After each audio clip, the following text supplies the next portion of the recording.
Nous sommes devant nos futurs bureaux, puisque nous allons déménager d'ici peu de temps. Donc on a été obligé de construire une extension à l'actuelle maison du parc qui permette d'accueillir l'ensemble de l'équipe administrative et technique du parc sur le site. C'est effectivement un bâtiment qu'on a souhaité assez exemplaire sur l'éco-construction, qui est un des thèmes développés dans la charte du parc. Donc on souhaite montrer entre guillemets l'exemple au travers de nos réalisations. Et donc ce bâtiment a été conçu de manière à avoir recours au maximum à des matériaux locaux, des matériaux renouvelables, des matériaux qui stockent le CO2.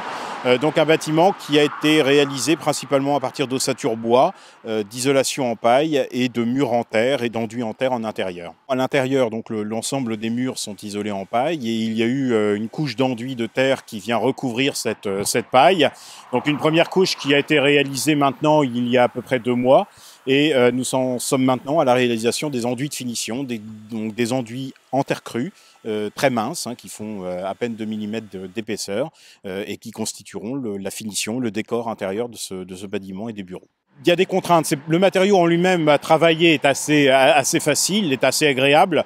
La contrainte principale, c'est la gestion du séchage, à la fois des matériaux massifs comme la bauge ou le séchage des enduits et des cloisons intérieures réalisées également en terre.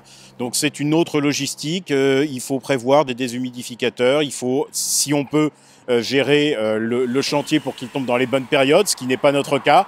Donc il a fallu gérer ici plutôt avec des déshumidificateurs, de la ventilation, pour accélérer le séchage des enduits intérieurs notamment. À bientôt sur tvie.tv.